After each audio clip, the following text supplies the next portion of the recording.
हे स्वर्ग में विराजमान, मैं अपनी आंखों तेरी ओर लगाता हूँ। देख, जैसे दासों के आंखें अपनी स्वामियों के हाथ की ओर और जैसी दासियों की आंखें अपनी स्वामियों के हाथ की ओर लगी रहती है, वैसे ही हमारी आंखें हमारा परमेश्वर यहोवा की ओर उस समय तक लगी रहेगी जब तक वह हम पर अनुग्रह ना करे। परमेश्वर का धन्यवाद हो आज के शाम के जो परमेश्वर ने हमें दिया कि हम उसकी स्तुति और महिमा करें। हे मेरे खुदावन, तू जो स्वर्ग में है, तू जो सारी सृष्टि का करता है, तू जो ईश्वरों से भी ऊपर है, तू जो सर्वशक्तिमान परमेश्वर है, प्रभु हम आपको धन्यवाद करते हैं आज के समय के लिए कि प्रभु आपने हमें दिया कि हम आपकी स्तुति करने पाए। पिता, आज जितने लोग प्रभु यीशु इस आराधना को देख रहे हैं खुदावन, जितने लोग बीमार हैं, जितने लोग के जीवन में शांति नहीं, आज ही प्रभु इस आराधना में तो उनके जीवन में छुटकारा लेके आ परमेश्वर, उन्हें शांति दे परमेश्वर। हम प्रार्थना करते हैं प्रभु, आइए अपनी पवित्र आत्मा से हम सबको भर दे प्रभु। प्रभु हम तेरे नाम से मांगते हैं, आमीन। Thank you, Lord. Hallelujah. Thank you, Lord. Let us all close our eyes and look up to Him and give Him thanks. Lord, we lift your holy name, Father. The name above all the names. The name which is exalted above every name. For you deserve all the glory, honor and praise of the Master. In your name, there is miracles. In your name, there is healings, O Father. Today, as we lift your holy name, and whoever is joined in this worship, Lord, come and touch your people, O Father.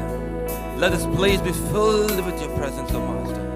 We give all the glory, honor, and praises to you alone, O Lord. We thank you, Jesus. We thank you, Lord. Hallelujah.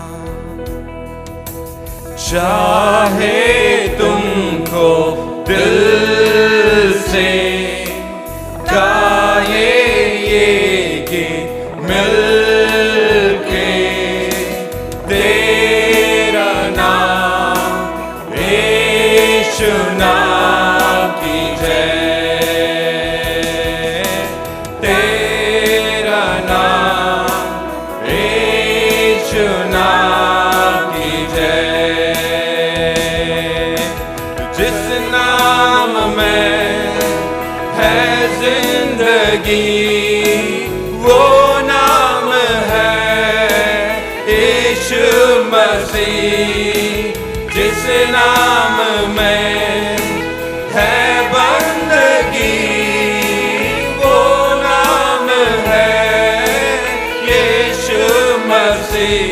यीशु नाम, यीशु नाम, यीशु नाम, यीशु नाम, यीशु नाम, यीशु नाम की जय।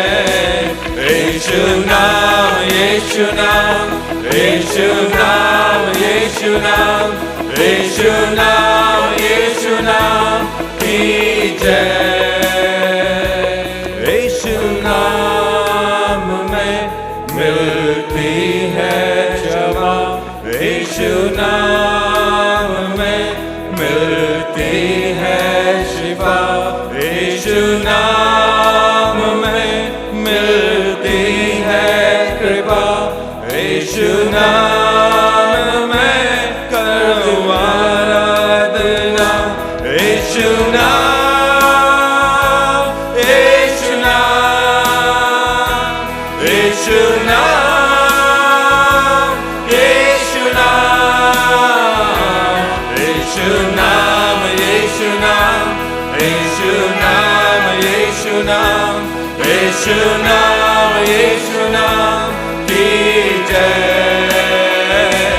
यीशु नाम, यीशु नाम, यीशु नाम, यीशु नाम, यीशु नाम, यीशु नाम की जय। यीशु नाम, यीशु नाम, यीशु नाम, यीशु नाम, यीशु नाम, यीशु नाम की जय। हाँ परमेश्वर, तेरा नाम सच्चा नाम है खुदावन। हम तुझे आराधना करने चाहते हैं खुदावन, तेरी महिमा करना चाहते हैं। हम सबों को तो पिता परमेश्वर अपनी आत्मा से भर दे, ताकि सच्चाई आत्मा और सच्चाई से हृदय से तेरी हम आराधना कर सके खुदावन। आइए हम सब मिलकर उसकी आराधना करें और उसकी स्तुति और महिमा करें।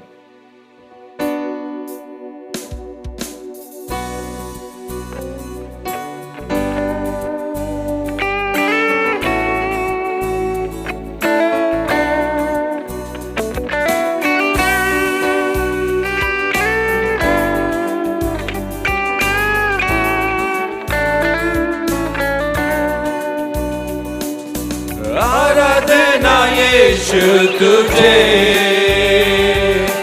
आराधना यीशु तुझे, आराधना यीशु तुझे, आराधना यीशु तुझे। तू जो कहता मैं करूँगा, तेरी राहों पर मैं चलूँगा, तेरे चरणों में ही रहूँगा मेरे प्यारे यीशुए। तू जो कहता मैं करूँगा, तेरी राहों पर मैं चलूँगा, तेरे चरणों में ही रहूँगा मेरे प्यारे यीशुए। आराधना यीशु तुझे, आराधना यीशु तुझे, आराधना यीशु तुझे, आराधना यीशु तुझे। अद्भुत तेरे पैर जो लहरों पर चले, आगे चलता है मेरे, मुझे चिंता नहीं है। दाता दियों को जिन वचनों से प्रभु, साथी मेरे है वही, मुझे चिंता नहीं है। आराधना यीशु तुझे, आराधना यीशु तुझे,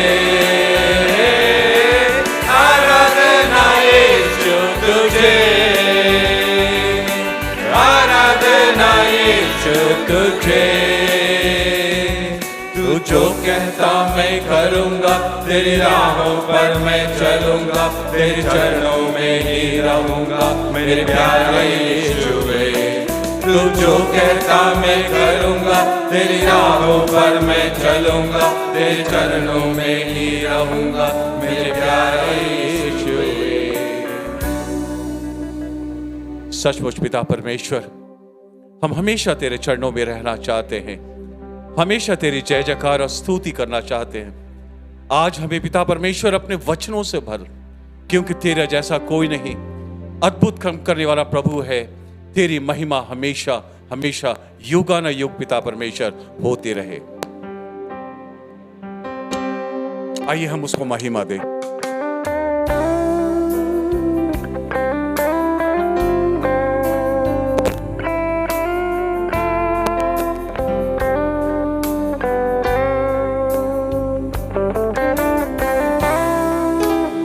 Yes, Lord. We thank you, Lord.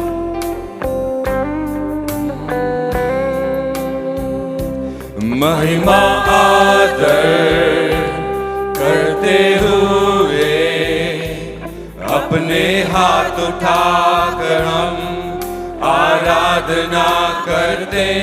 महिमा आदर करते हुए अपने हाथ उठाकर हम आराधना करते।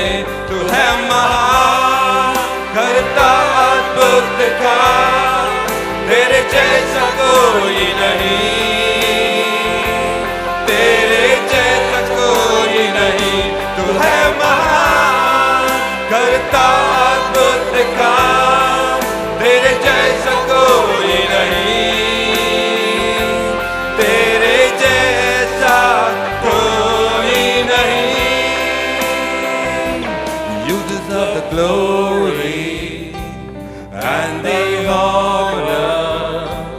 Lord, we lift our hands in worship as we praise your holy name, for you deserve the glory and the honor.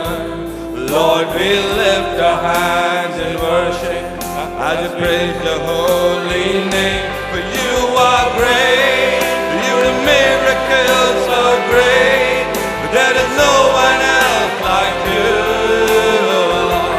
There is no one else like you, for you are great, you do miracles so great, but there is no one else like you.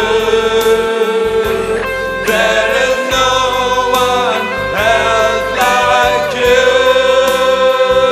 Tu hai mahan, karta adbut kaam, tere jaisa koi nahi,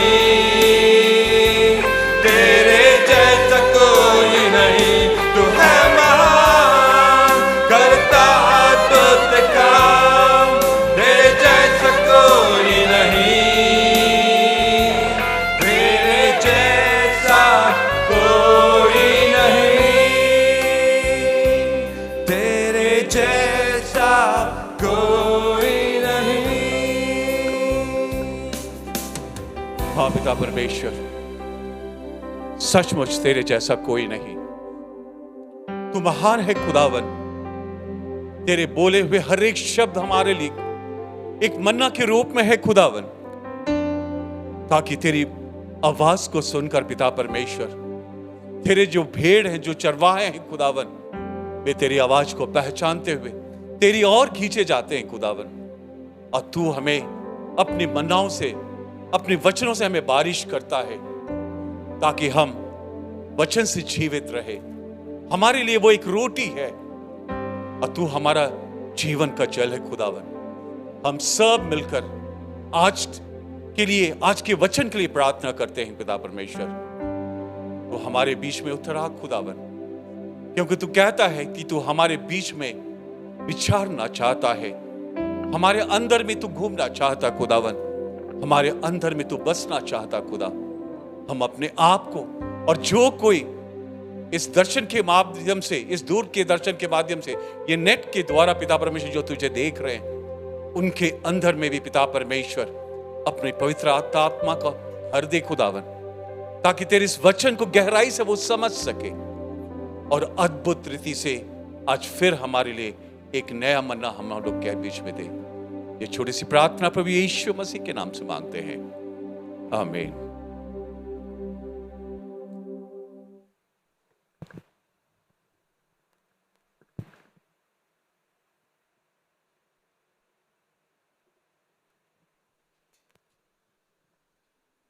hallelujah. प्रभु यीशु मसीह के नाम से आप सभी का यहाँ पर स्वागत है। हर रविवार को शाम को 5 से 6 के बीच में एजी हिंदी सर्विस यहाँ पर चलता है, और जितने लोग इसको लाइव में देख रहे हैं, परमेश्वर आपके जीवन में अद्भुत कार्य करेगा, क्योंकि परमेश्वर के वचन में लिखा है कि मेरे नाम से तू जो मांगेगा मैं तुझे दूंगा करके परमेश्वर का वचन कहता है। उसी अनुसार आप सभी को मैं एक ही आग्रह करता हूँ कि हम निरंतर उसकी स्तुति और आराधना करते जाए, क्योंकि अंतिम समय है। अंतिम समय में परमेश्वर के नाम की महिमा हमें करना चाहिए और हमारे जीवन को हमें निरंतर पवित्र बनाए रखना चाहिए। और विशेष करके आज का जो मैसेज, जो परमेश्वर का जो वचन हमारे बीच में लेके आएंगे ब्रदर डेविड है, वो आज हमें परमेश्वर का वचन सुनाएंगे। आइए हम उनका स्वागत करते हैं। आमीन।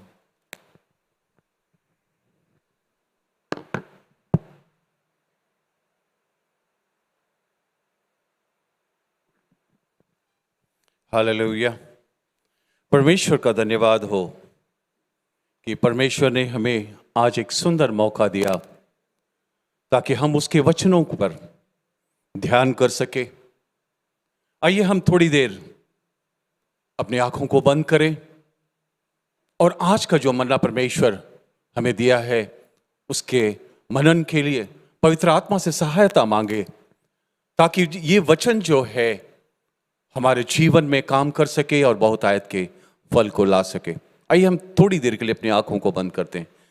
पिता परमेश्वर, आज जो वचन मैं लेके आया हूं खुदावन, वो मेरी ओर से नहीं खुदावन, मुझे अपने गिरफ्त में ले और उस पवित्र आत्मा की बारिश को बरसा खुदावन, और हर एक के मनों को तू छू, ताकि तेरा आज ये वचन प्रकाशित हो सके और हम उस पर मनन कर उसमें चल सके। ये छोटी सी प्रार्थना प्रभु यीशु मसीह के नाम से मांगते हैं, आमीन।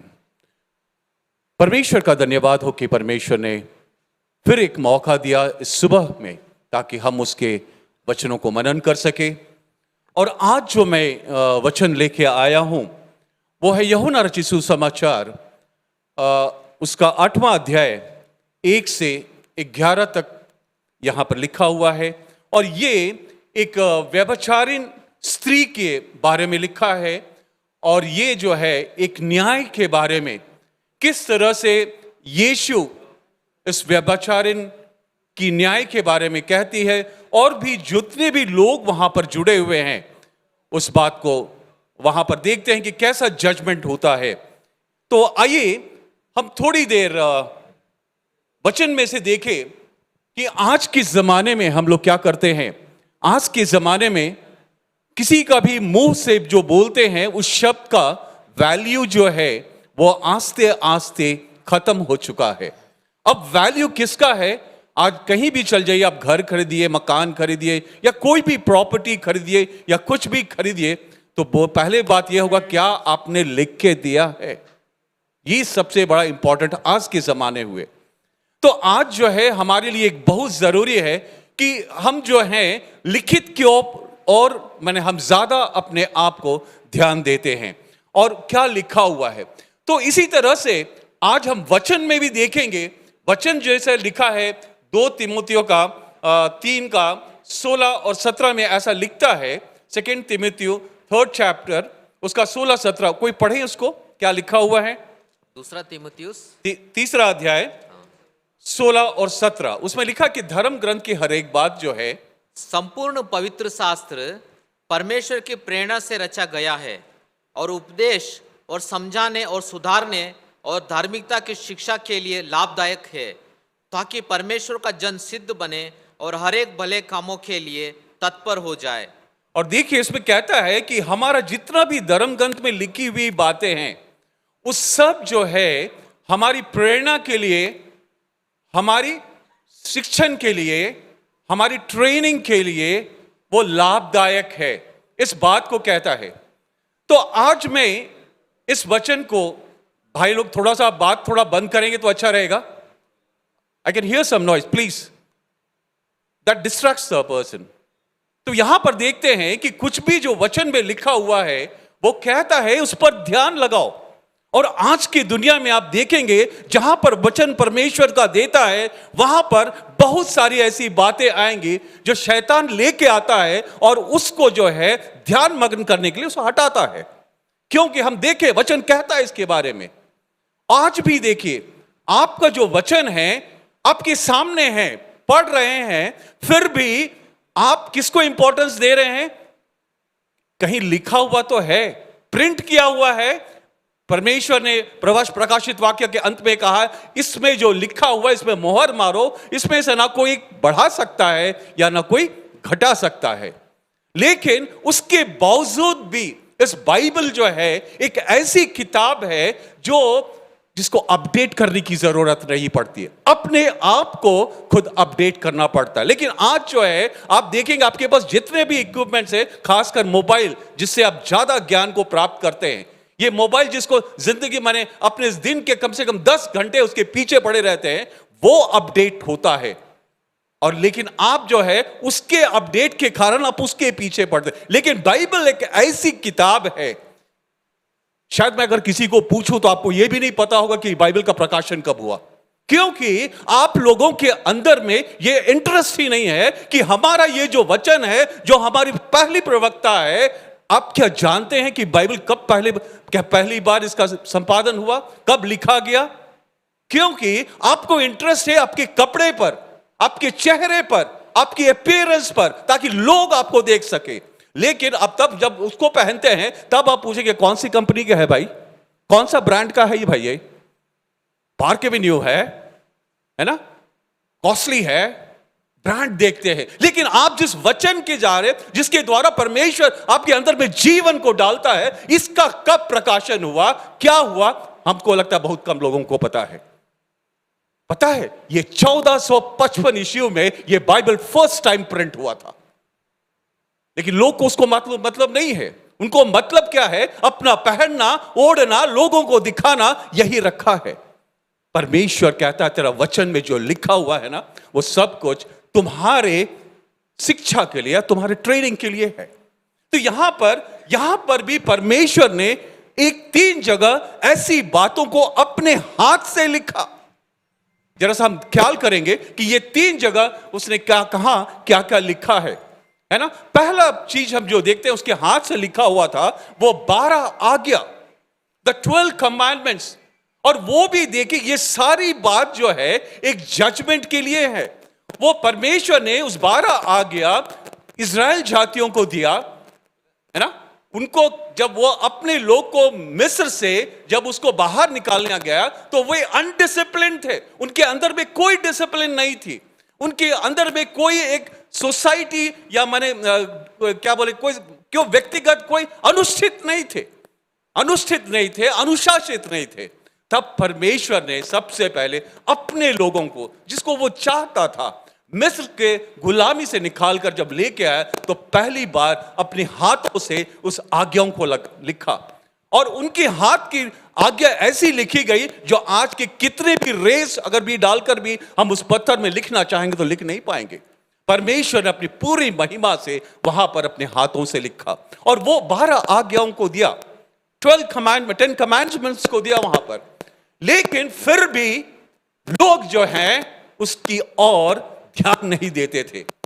जैसे आज भी आपको परमेश्वर का पूरा बाइबल आपके हाथ में दिया हुआ है, फिर भी आप क्या है, आप उसको पढ़ने को आपको समय नहीं है, पढ़ने को आपकी समय नहीं है।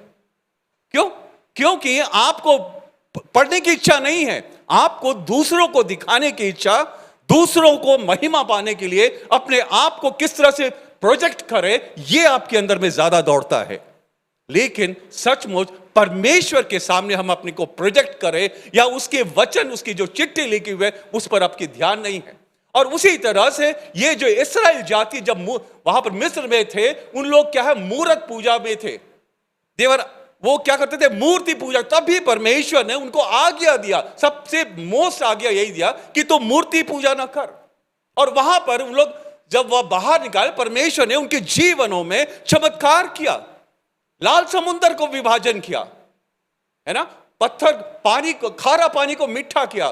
फिर भी उनके आज्ञाओं को वो भूल जाते थे, क्योंकि उनका पूरा जो जीवन था वो उन्होंने मिस्र में बिताया और मिस्र में की जो प्रथा है उनके अंदर में कूट कूट कर समा गई। अब परमेश्वर ने उनको जब निकाला, वे भी दिखाया कि 10 प्लेग, उनके महामारी जो लेके आया, वो 10 महामारी उन्हीं के मूर्ति के या उन्हीं के देवताओं जो पूजा करते थे, उन्हीं के द्वारा उसको वो ज्यादा मानते थे। और उसी में वो उनको टेस्ट किया और बताया कि किस तरह से मैं इनसे महान हूं। फिर भी लोग जो है परमेश्वर को वो भूल जाते हैं। और परमेश्वर कहता है, आप पढ़ सकते हैं, लिखता है व्यवस्था विवरण में, सावधान ऐसा ना हो कि तू अपने प्रभु परमेश्वर की आज्ञा, न्याय, सिद्धांतों और संविधियों को भूल जाओ, जिनका आदर्श आज मैं तुझे दे रहा हूं, और तू उसका पालन करना। तब परमेश्वर ने उनको 10 आज्ञा दी और उसमें सबसे बड़ी आज्ञा था कि तू मूर्ति पूजा ना करना।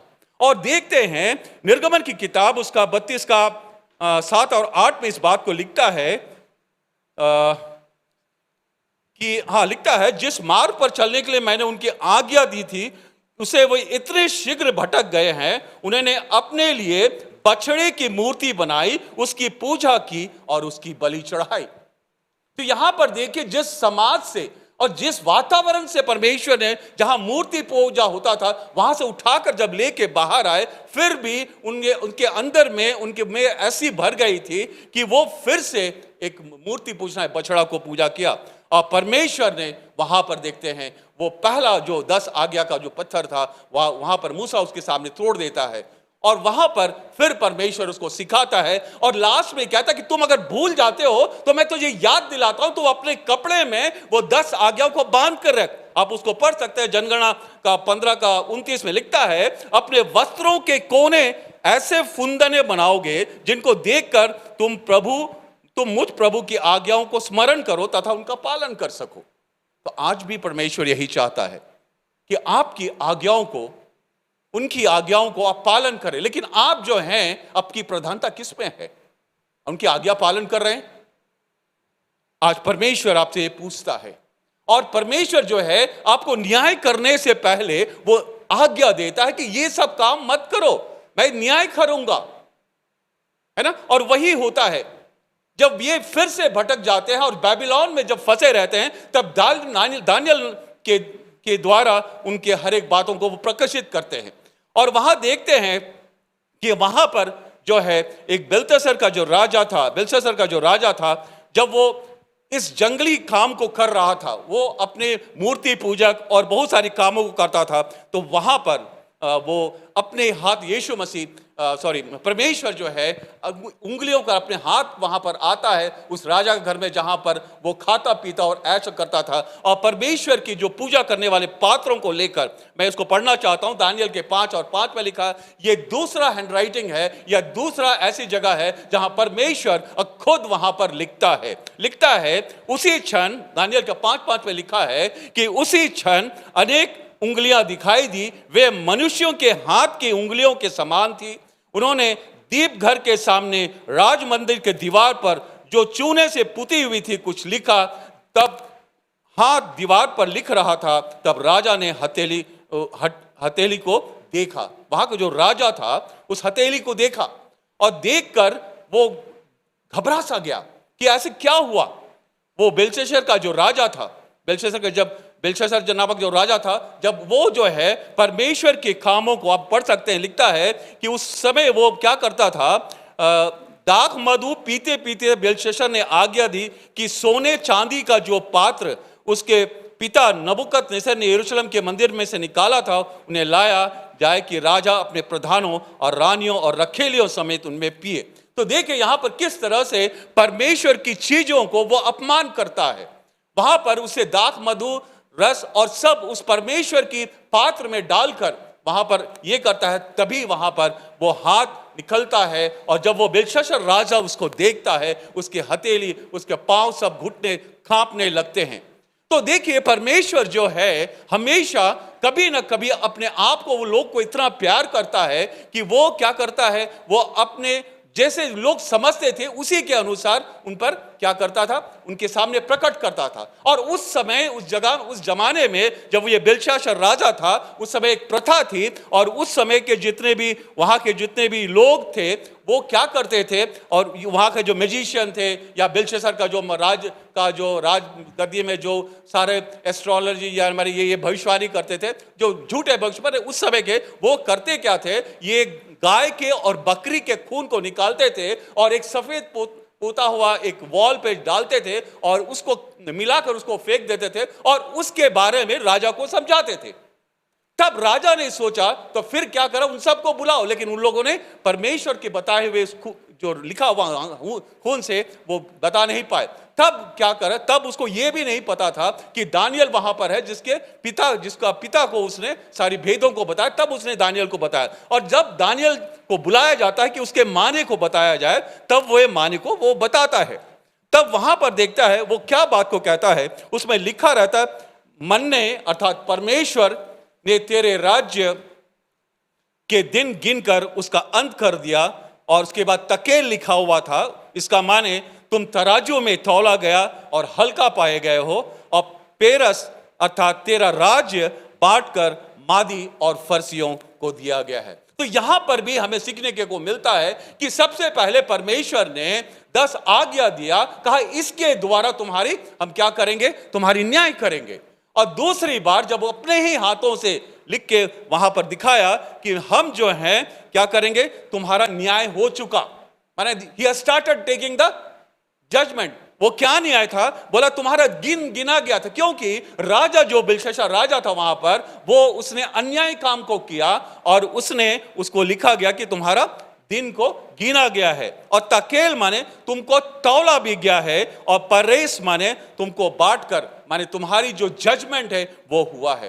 तो आज भी परमेश्वर हमें इस बात को सिखाता है कि हमारा भी दिन जो है क्या है, गिना हुआ है। हम हर एक जो लोग हैं, जितने भी लोग हैं, हम लोग हर एक लोगों का जो दिन है वो गिना हुआ है, और हमको उसी के अनुसार इस दुनिया में अपने कर्म को करना है। लेकिन आज जो है हम अपना कर्म ज्यादा क्या करते हैं, लोगों के लिए, संसार के लिए कर्म करते हैं, लेकिन परमेश्वर के लिए कोई कर्म नहीं करते। जैसे ही परमेश्वर की बातों को आते हैं तो आपको या तो नींद आती है, या नहीं तो आपको क्या होता है, नींद आएगी, या नहीं तो क्या करेगा, अच्छा नहीं लगेगा, क्योंकि आपको इंटरेस्ट नहीं है। सबसे आपको संसार की बातों के लिए इंटरेस्ट है। तो परमेश्वर ऐसा है, परमेश्वर कहता है तुम्हारा न्याय होगा, और हम कोई मनुष्य नहीं जो किसी का न्याय कर सके। परमेश्वर का न्याय करेंगे, और उसी ने वही न्याय किया। वहां पर क्या किया कि तुम्हारा तौला गया। लिखता है वहां पर कि वो मन ने जो बोलता है वो उसको तौलता है। माने एक मनुष्य का कीमत वो बताता है, वो एक आदमी का कीमत तो वो 50 शेकल्स बोलता है। और उसके बाद सेकंड जो कहता है कि तौलता है, उसके मन ने उसके बाद तकेल कहता है। तकेल का माने हुआ तुम्हारा जो गुनाह है उसको तौला गया। और आप उस समय के लोग एक शेकल, एक कॉइन होता था जिसके द्वारा तौले जाते थे। तो परमेश्वर ने ये दो चीज, पहला कि तुम्हारा हर एक चीज, तुम्हारा दिन गिना हुआ है, और दूसरा कि तुम्हारा हर एक चीज तौला जाएगा। तुम जो जो कर्म कर रहे हो, है ना, बाहर से हमको नहीं पता चलता कि उसके एक आदमी के अंदर में अच्छे कर्म है कि बुरे कर्म है, लेकिन परमेश्वर जानता है उसके अंदर की अच्छाई और बुराई को, और वहां पर उसको तौलता है। और दूसरा बात वो देखते हैं, वो कहता है उसके बाद न्याय। Here against it speaks about judgement, यानी कि उसका आधा माने हाफ शेकल वहां पर उसका ये है, तो आधा हाफ शेकल माने तुमको जजमेंट किया गया। तो आज भी पहले आज्ञा दिया गया, उसके बाद जजमेंट के बारे में बताया, और जजमेंट किसका ये भी क्लियरली बताया कि एक मनुष्य का जजमेंट होगा जिसको आज्ञा दिया गया है। और उसका क्या होगा, कैसे जजमेंट होगा, उसके कामों से जजमेंट होगा। और दूसरा बात, उसके हर एक का तौला जाएगा, माने उसके अच्छे काम और बुरे काम को तौला जाएगा, इस बात को कहता है। और ये है सेकंड बार जब उसने अपने हाथ से लिखा। और तीसरे बार जब उसने हाथ से लिखा वो है यही यूहन्ना रचित सुसमाचार, उसका 8वां समय में। इस समय यीशु मसीह इस बात को लिखता है, वहां जमीन पे लिखता है, वो जजमेंट के बारे में लिखता है। लेकिन मेरे प्यारे भाई और बहनों, मैं जब छोटा था उस समय पिक्चर देखना एक पाप है या इस बात को मैं नहीं जानता था। लेकिन मैं जब क्लास 6-7 में पढ़ रहा था, तो जब मैं एक दिन पता चला कि हमारे घर के सामने एक क्लब है, वहां पर पिक्चर, मैं तो उस समय पिक्चर्स भी बहुत कम हुआ करते थे, तो मैं को बोल रहे पिक्चर देखने, तो मैं भी चला गया। और मैं जब गया तो वहां पर एक इंस्टेंस को देखा मैंने। वो क्या देखा, एक ऐसी घटना को देखा कि उसमें लिखा हुआ था कि एक व्यभिचारिणी औरत थी, और वहां पर एक गाना था, और पिक्चर का नाम था, शायद मेरे को याद नहीं आ रहा, शायद रोटी था उस पिक्चर का नाम। और वहां पर एक गाना होता है कि जो पापी है वो पहला पत्थर मारे। और जब मैंने उस चीज को देखा, और जब मैं थोड़ा सा बड़ा होके जब मैं अपने वचन को देखा कि मेरा वचन जो है, इसी वचन का वो पिक्चर बना हुआ है। शायद आप लोगों को भी याद होगा अगर कोई पिक्चर, लेकिन अभी मैं नहीं देखता हूं। तो आज मेरे लिए वो वचन, ये जो घटना में आज आपको बता रहा हूं, जो यूहन्ना रचित सुसमाचार उसका 8वां अध्याय में पाया जाता है, वो व्यभिचारिणी के बारे में उस पिक्चर में देखा गया था। तो लेकिन आज वो रोटी मुझको याद है, लेकिन आज ये जो कहानी जो मैंने वहां पर देखा था, आज मेरे लिए यीशु मसीह एक जीवन का रोटी बन चुके। और उसके बाद मैं उस वचन को याद करना चाहता हूं कि जो मेरे जीवन को बदला, वो है जीवन की रोटी जो स्वर्ग से उतरी मैं हूं। यदि कोई इस रोटी में से खाए तो सर्वदा जीवित रहेगा, और जो रोटी मैं जगत के जीवन के लिए दूंगा वह मेरा मांस है। तो आज मेरे जीवन में यही एक बात ट्रांसफॉर्म किया, और यही एक घटना जिसको मैंने उस समय पिक्चर में देखा और आज हकीकत में अपने बाइबल में देखता हूं। तो परमेश्वर ने हमको वहां से खींचकर इस रोटी में लेके आया जहां हमेशा एक जीवन की रोटी है। और उसके बाद ही हम घटना को देखते हैं और वहां पर यीशु को खड़ा किया जाता है उस व्यभिचारिणी औरत के न्याय करने के लिए। और इस चीज को अगर जानना है, परमेश्वर की वचन को जानने का सीक्रेट है कि पहले आप परमेश्वर का वचन जो है उसके आगे और पीछे क्या लिखा हुआ है। तो यहां पर देखते हैं यीशु मसीह को परखने के लिए, टू टेस्ट जीसस, है ना, वो क्या करते हैं, वो इस व्यभिचारिणी औरत को वहां पर लेके आकर खड़ा होता है। तो आज भी हमारे जीवन में परमेश्वर कैसे न्याय करता है उसका एक सुंदर उदाहरण यहां पर परमेश्वर अपने हाथों से लिखता है, यानी यीशु मसीह अपने हाथों से यहां पर लिखता है। और यही समय है, वहां पर कब लिखा गया था, ये जब एक झोपड़ियों का जब पर्व मनाया जा रहा था, तब वहां पर यीशु तो पहले जाने की इच्छा नहीं थी, लेकिन बाद में जब परमेश्वर या पवित्र आत्मा उनको प्रॉम्प्ट किया तब वहां पर गया। और वहां जाने के बाद शायद वो 8वां दिन के दिन में इस बात को कहा था कि पर्व के अंतिम दिन में, उस पर्व के अंतिम दिन में यह कहा था, जो मुख्य दिन था, यीशु खड़ा हुआ और पुकार कर कहा, यदि कोई प्यासा है तो मेरे पास आए और पिए।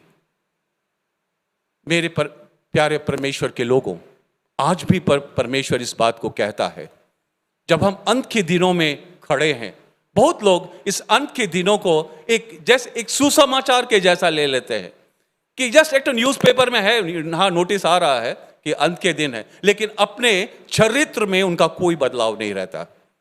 तब भी परमेश्वर उस अंत के दिनों में, उस अंतिम दिन में, उस पर्व के अंतिम दिन में यह बात को कहा कि यदि कोई प्यासा हो तो मेरे पास आए और पिए। तो आज भी परमेश्वर हमें इस जजमेंट को देने से पहले एक इनविटेशन हम सबों को देता है कि यदि आप सचमुच प्यासा है तो यीशु मसीह के पास आए और वो पिए।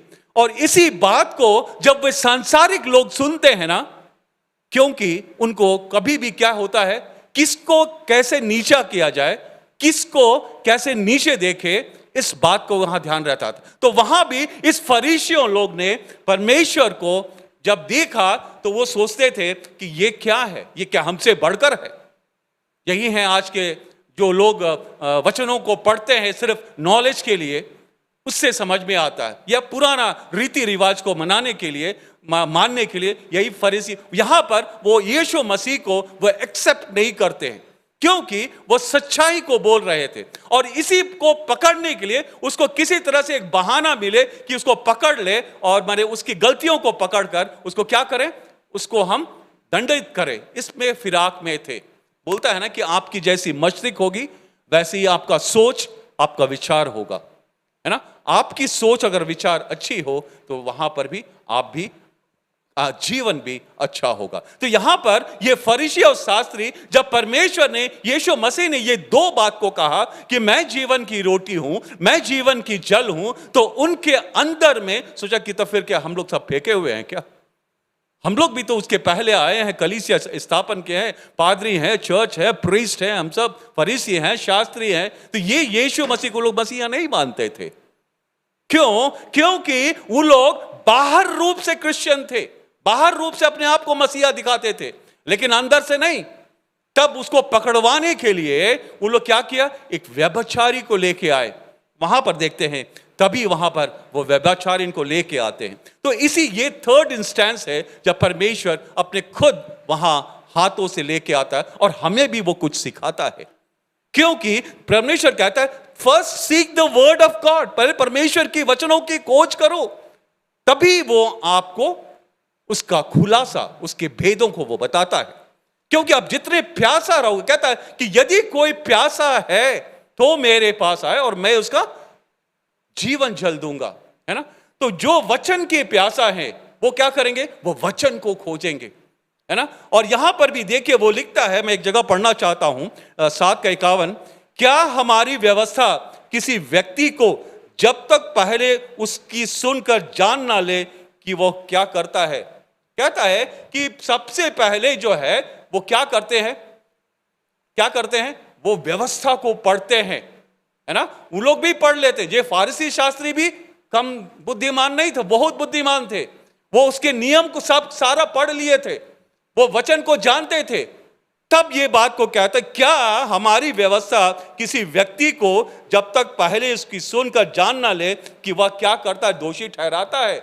और आज उन्हीं का जो बोलता है ना कि जो जिसके लिए गड्ढा खोजता है वो क्या होता है, लास्ट में उसी गड्ढा में घुस जाता है वो।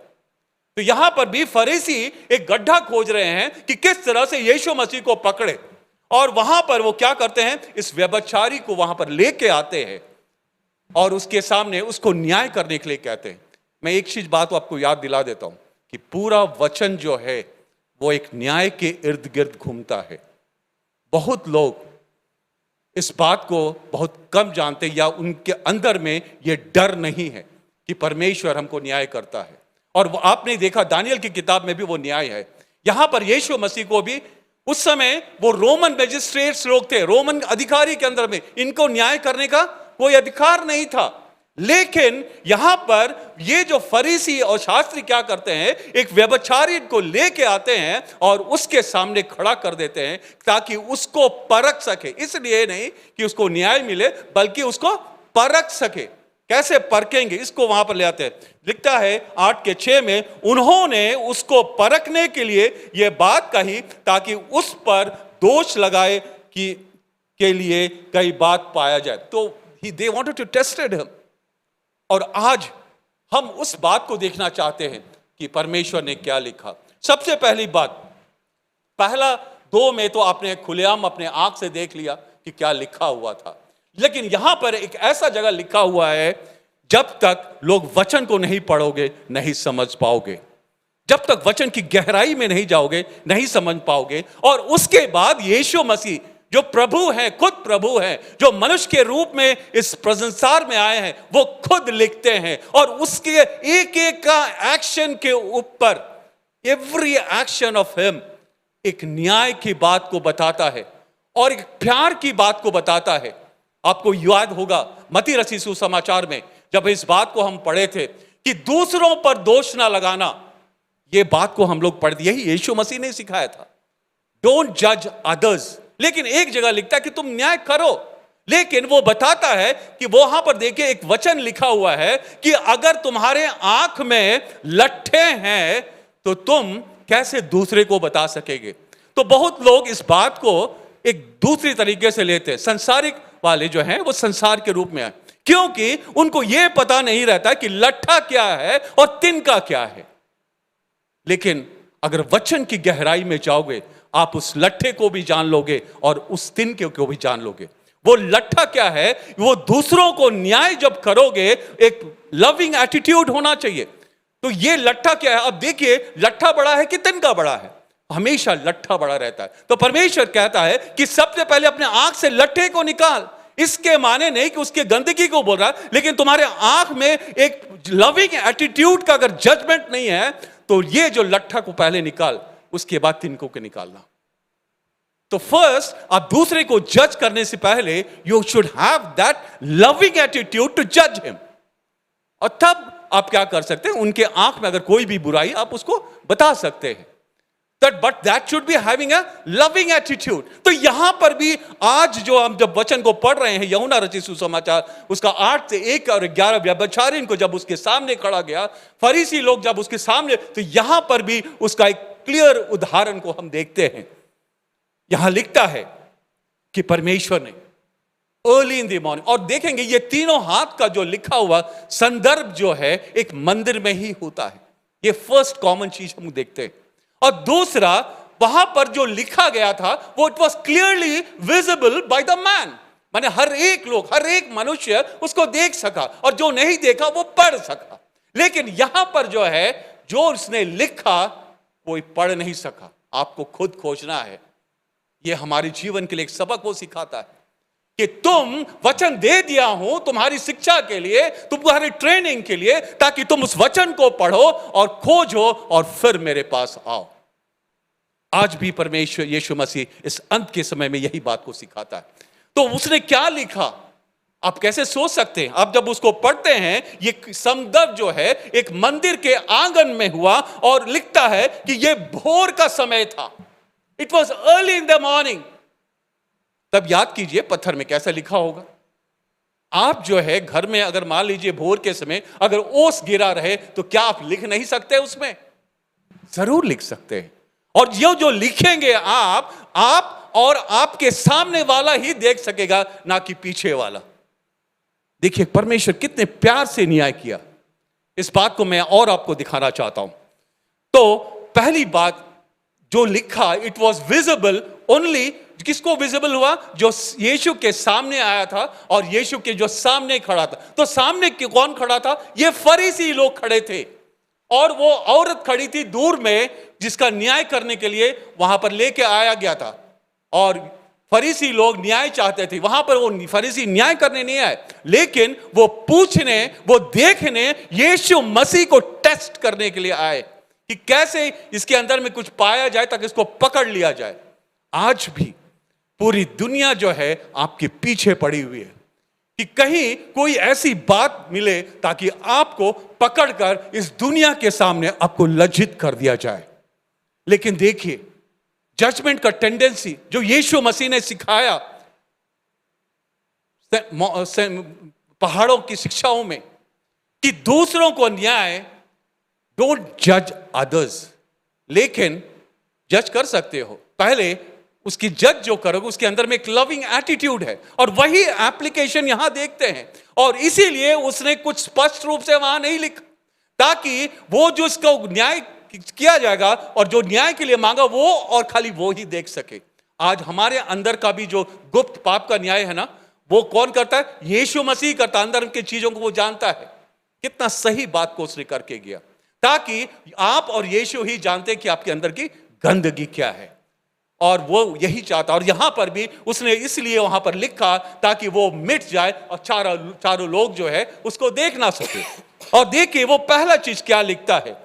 देखिए हम जब सोच सकते हैं, जब वचन को पढ़ते हैं, क्योंकि यहां पर ऑप्शन दिया है कि आप उसको पढ़िए, वचन को पढ़िए और समझिए, तो वहां पर हम जो है एक सोच सकते हैं। क्या वो यिर्मयाह नबी की किताब 17 का 1 पढ़ा था?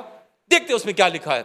यहूदा प्रदेश के पाप का विवरण लोहे की कलम से लिखा हुआ है, उनके अपराध का लेख उनके हृदय में हीरे की नोक से खुदा हुआ है। दैट मीन्स वहां पर जितने भी फरीसी वहां खड़े थे, हो सकता है उनके सारे पापों को, किंतु क्योंकि यीशु मसीह थे वो क्या करते? उनके पापों को जानते थे। तो लिखता है यिर्मयाह नबी किताब 17 का 1 में, यहूदा प्रदेश का पाप का विवरण लोहे की कलम से लिखा हुआ है, उनके अपराध का लेख उनके हृदय में हीरे की नोक से खुदा हुआ। माने यीशु मसीह वहां पर जो फरीसी और सदूकी जो थे, उनका जो पाप था उनको साफ क्लियरली नजर आ रहा था।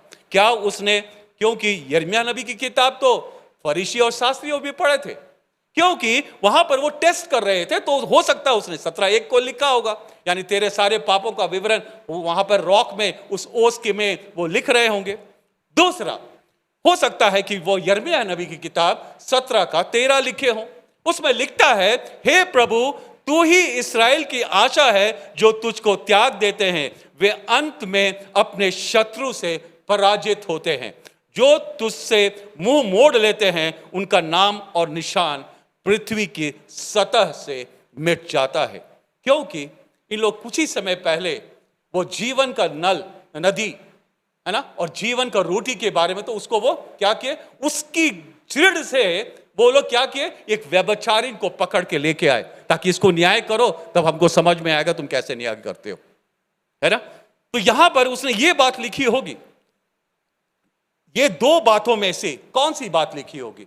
हो सकता है कि उसने, लेकिन उसने पहले क्या लिखा मैं आपको बताना चाहता हूं, और आज खोल के देखिए कि यीशु मसीह वहां पर क्या लिखा था। यिर्मयाह नबी की किताब, क्योंकि यीशु भी जो था वो जो है वचन से पूरा पुख्ता था और उसने पुरानी बाइबल को अच्छी तरह से पढ़ा था। जिस तरह से फरीसी और शास्त्री पढ़े थे, वैसे इन लोगों ने भी, यीशु मसीह भी पढ़ा, है ना। पढ़ सकते हैं ड्यूटेरोनॉमी व्यवस्था विवरण की किताब, उसका 17, 6 और 7। उसमें लिखता है, जिस व्यक्ति पर मृत्यु दंड का आरोप है उसे 2 अथवा 3 व्यक्तियों की गवाही के आधार पर मृत्यु दंड दिया जाएगा। अब देखिए यहां पर वो जो व्यभिचारिणी स्त्री को वहां पर खड़ा करके रखा गया, उसके लिए न्याय के लिए उसको खड़ा किया। और लिखता है कि जिस पर मृत्यु दंड, माने पत्थरों से मारना माने मृत्यु दंड का आरोप। और लिखता है वचन में, शायद वहां पर उसने पहली बार वहां झुक के इसी बात को लिखा था। क्या लिखा था? कि जिस व्यक्ति पर मृत्यु दंड का आरोप है उसे 2 अथवा 3 व्यक्तियों की गवाही के आधार पर मृत्यु दंड दिया जाएगा। इसका माने तुमने तो लेके आया व्यभिचारिणी को, है ना, इसके साथ गवाह कौन है? कहता है 2 या 3 गवाह होना चाहिए। वहां तो कोई गवाह नहीं है। वो तो फरीसी और शास्त्री उस पर आरोप लगाए, क्या गवाह कौन है? और उसके बाद उसने एक और वचन लिखा वहीं पर, उसी का साथ भी लिखता है उसके मार डालने के लिए गवाहों के हाथ ही पहले उठेंगे और उसके बाद दूसरे सब लोगों का हाथ। उसका मैंने कहा कि उसको मारने के लिए सबसे पहले जो गवाह होंगे उसका हाथ पहले उठेंगे और उसके बाद दूसरे सब लोगों का हाथ। तो यहीं पर क्या हो गया? ये फरीसी और शास्त्री जो कभी किसी से हार मारने वाले नहीं थे, वो उठकर चले गए, है ना। और वहां पर देखिए, जब इस बात को जब करा था कि तभी यीशु मसीह ऐसे उठ कर, जब वो लिखने के बाद जैसे उठे और जैसे लिख के ऐसे उठे, तो वहां पर देखे कि कोई कहा कि जो कोई पहला पाप किया हो, जिसने पाप ना किया हो, वो क्या करे? वो पहला पत्थर उठाकर मारे। तो आपको ये बात देखिए कितनी सटीक व्यवस्था विवरण में, और शायद यीशु मसीह ने इसी बात को वहां लिखा था कि पहला, कि अगर तुम दोषी इसको लेके आ रहे हो, इसका गवाह कौन है? और उस जमाने में गवाह क्या था? कि जो उसके साथ जो दुष्कर्म किया उसको खड़ा करना था, और साथ में एक किसी का, या तो इसका पेरेंट या उसका पेरेंट, व्यवस्था विवरण की किताब में लिखी हुई है, और यही बात को वहां पर लिखा। और दूसरा कि जो पाप किया, और तुम लोग में भी अगर कोई गवाह बनना चाहते हो तो पहला हाथ तुम्हारा ही उठना चाहिए, उसके बाद ही किसी और का। तो जो गवाह करे, तो इसीलिए उसने लिखा कि जिसने पाप नहीं किया हो वो पहला पत्थर मारे। मेरे प्यारे भाई और बहनों, जैसी इस बात को लोग देखा, तो आप देख सकते हैं वहां लिखा है यूहन्ना का। उसके बाद जैसे ही उसने बात को, जब वे उसे पूछते रहे, तो उसने सीधा होकर उनसे कहा, तुम में से जो निष्पाप है वो पहला उसको पत्थर मारे। और फिर झुककर भूमि पर उंगली से लिखने लगा। और उसके बाद उसने क्या किया? फिर झुक गया और उसके बाद दूसरी बार कुछ लिखना शुरू किया। और ये बात मैंने अपनी बाइबल क्लासेस में सबों को ये बात बताऊं कि जब भी परमेश्वर का वचन 2 बार से ज्यादा आपकी जिंदगी में आता है, या 3 बार, जैसे परमेश्वर यीशु मसीह ने कहा चिंता मत करो, तो ये बात जो है एक अहमियत रखती है। और उसके बाद अभी जो है यहां पर झुक कर उसने दूसरी बार लिखता है। और वो क्या लिखता है देखिए, जब उसने झुक कर लिखा, परंतु यह सुनकर बड़ों से ले छोटे वहां से निकल गए थे। तो दूसरी बार उसने क्या लिखा, इस बात के लिए हमको सोचना पड़ा कि मैं इसके बाद उसने क्या लिखा हुआ।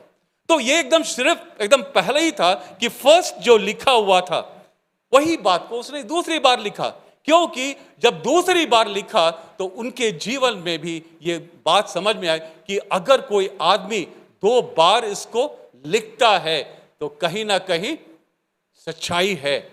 और कहता उसके बाद दूसरी बार कि उसके बाद जो लिखा उसी बात को वो उसने लिखा। 19 का 16 और 19 ड्यूटेरोनोमी का 19 का 16 और 19, कोई पढ़े उसको, 19वां पद का 16 से 19 तक जल्दी से पढ़ ले। वो सेकंड बार उसने इस बात को लिखा कि अगर तुम फॉल्स विटनेस देते हो, अगर तुम गलत गवाह को देते हो, तो तुम, हाँ पढ़े, कहां से कहां तक पढ़ना? व्यवस्था विवरण का 19 का 16 से 19 तक पढ़े। ओके।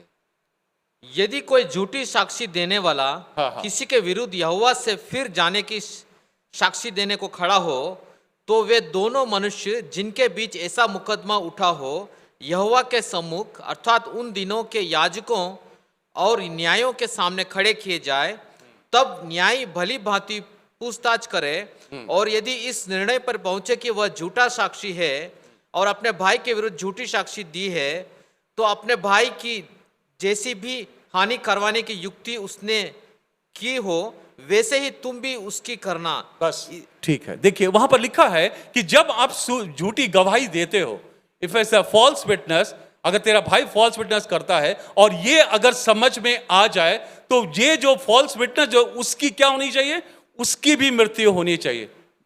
तो ये लोग तो एक गलती से व्यभिचारिणी को, हालांकि वो पाप की थी लेकिन उसके पास प्रूफ नहीं था, उसको वहां पर लेके तब परमेश्वर कहता है कि ठीक है, पहला तो उसने लिखा कि जो पहला पाप किया हो वो पत्थर को मारे, तो उसने वहां पर कोई नहीं, लेकिन दूसरा बार इस बात को लिखा तब उसके अंदर में, फरीसी और शास्त्रियों के अंदर में एक डर समा गया। क्यों? क्योंकि मंदिर का समय था और चारों लोग भीड़ से बड़े हुए थे, लेकिन यीशु मसीह यहां पर चाहते तो वहां पर खड़े होकर उसने जब 3000 लोग को खाना खिला सके, वो सबके सामने इस बात को बोल सकते थे। और जितने लोग वहां खड़े थे, जब वो समझते कि ये फरीसी और शास्त्री झूठ बोल रहे, तो उस पर पत्थर चल सकता था। इस डर से वो वहां से घसक गए, क्योंकि वो जानते हैं कि अभी तो उसने लिखा, ऐसी जगह लिखा जहां पर हम और उसको देख सकते हो, लेकिन अभी वो खोलकर अगर पूरी दुनिया के सामने इस बात को कहेगा तो वो पता चल जाएगा कि ये गलत है, और उन पर वो डर हो गई, इसीलिए वो वहां से चले गए। देखिए परमेश्वर का न्याय कैसा। लेकिन आज भी वो हमको इसी तरह से न्याय करता है। वो चाहे हमारे दिल की बात को दूसरों के सामने बता दे कि उसके अंदर की बात को क्या चल रहा है, तब उसकी न्याय हो जाएगी।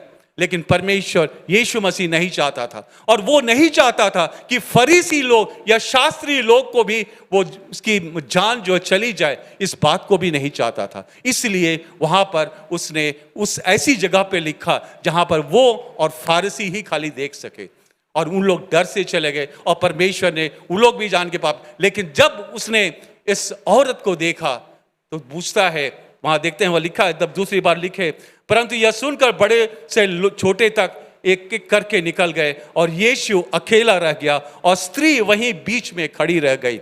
यीशु ने सीधा होकर उससे कहा, हे नारी, वे कहाँ गए? क्या किसी ने तुझ पर दंड की आज्ञा ना दी? उसने कहा, हे प्रभु, किसी ने नहीं।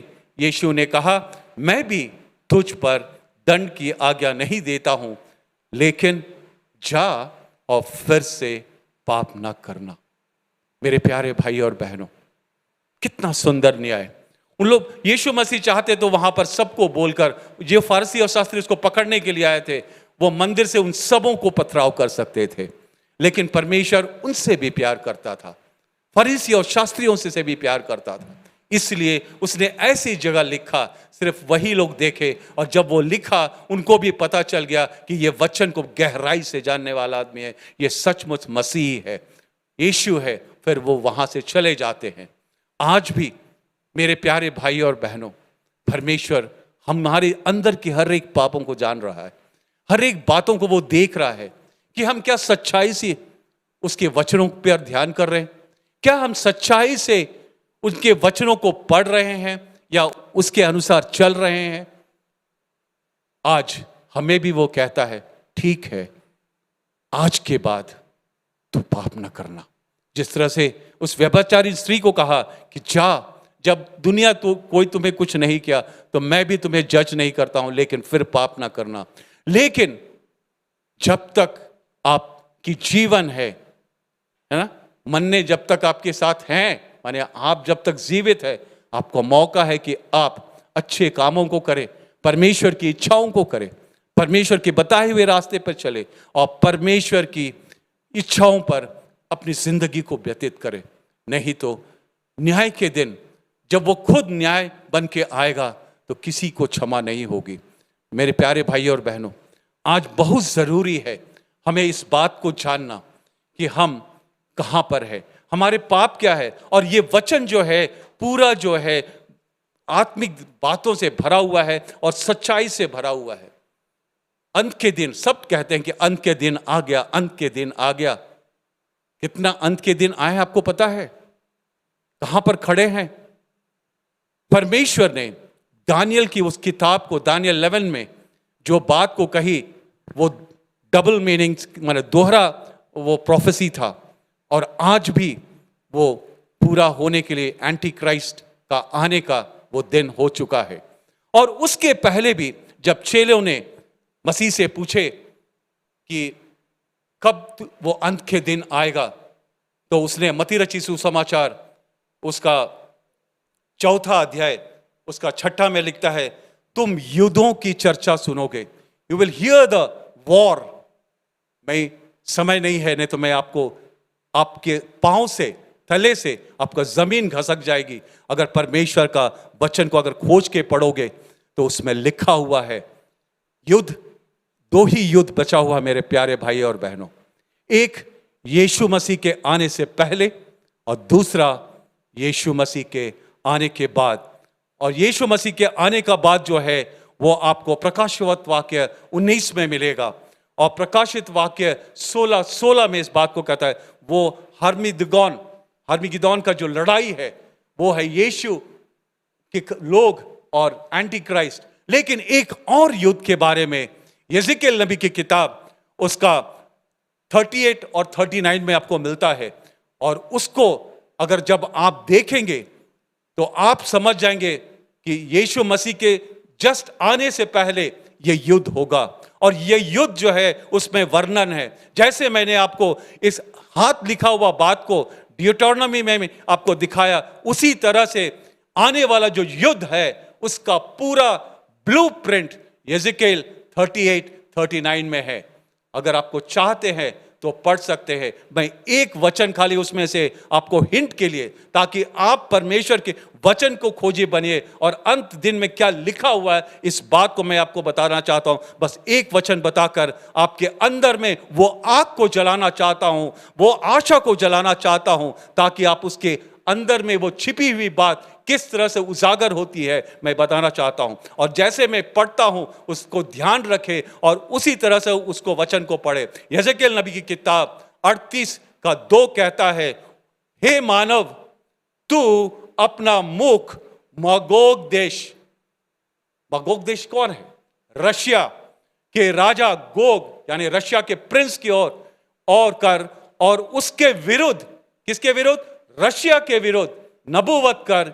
यह मेशको यानी कि मॉस्को और तबूल यानी कि टर्की नगर राज्यों का मुख्य शासक है। और एक वचन पढ़ता हूं उसका, यिजकेल का 38:5 में लिखता है, इन सैनिकों के साथ फारस जो है अभी के इसके अनुसार, मैप के अनुसार वो ईरान है, कुश, इथोपिया या सेंट्रल अफ्रीका और पूत देश यानी कि हमारा मंगोलियन, चाइना के सैनिक होंगे। और वो उनके साथ मिलकर किस पर आक्रमण करेंगे? इज़राइल पर आक्रमण करेंगे। और भी मैं पढ़ सकता हूं, 38:13 में लिखता है, शबा और ददान यानी कि सऊदी अरेबिया को वो दर्शित करता है। देशों के निवासी तर्किश यानी कि ब्रिटिश लोग के साथ मिलकर ये वहां पर व्यापारी करेंगे, क्योंकि आपको पता है कि डेड सी ऐसा एक बहुमूल्य है जो इज़राइल जो है उसके अंदर के हर एक बात को बेचकर आज वो वर्ल्ड नंबर 1 में है। और रशिया जो है उसकी और आकर्षित कर रहा और उसको चाह रहा था। और यही एक युद्ध है। जब भी आप ये मिडिल ईस्ट का युद्ध रशिया के साथ और इज़राइल के साथ जब बॉम्ब का जब वो युद्ध होगा, आपकी आंख वहां ठहरी रहे, क्योंकि वहां पर यिजकेल 38-39 में इस बात को बताता है। किसी दिन समय मिले तो मैं जरूर इस युद्ध के बारे में और परमेश्वर का वचन में कैसे खुलासा किया है जरूर बताऊंगा। परमेश्वर हमेशा आपको वचनों की ओर आकृष्ट करे और वचन को देखिए और अपने आगे पीछू के क्या क्या बात हो रही है उसको आप समझ सकते हैं। जिस तरह से यीशु मसीह वहां लिखा और सारी बातों को हम लोगों को वचन में सिखाया, उसी तरह से आज भी वो चाहता है कि हम वचनों के माध्यम से भविष्य यानी बाइबल ऐसी चीज है जो पास्ट भी उसमें है, प्रेजेंट भी उसमें है और फ्यूचर की बात को भी बताता है। मैं चाहूंगा कि आप सब आंख बंद करें और मैं चाहूंगा कि दुर्गेश ब्रदर आकर आप सबों के लिए प्रार्थना करें, ताकि आप जो है वचन की ओर अपने आप को ध्यान करें। कम से कम परमेश्वर ने जो हाथों से लिखा है उस पर विश्वास करें और मनन करें। आमीन।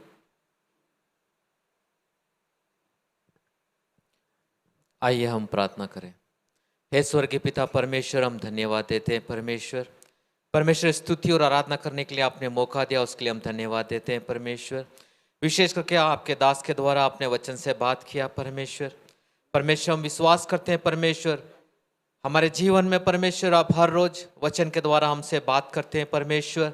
और परमेश्वर आपकी आज्ञाओं में चलने के लिए परमेश्वर आप हमें अनुग्रह दीजिए, और जो भी वचन हमने आज सुना परमेश्वर उसके अनुसार हम चलने पाए परमेश्वर आप पापों को क्षमा करने वाले परमेश्वर है।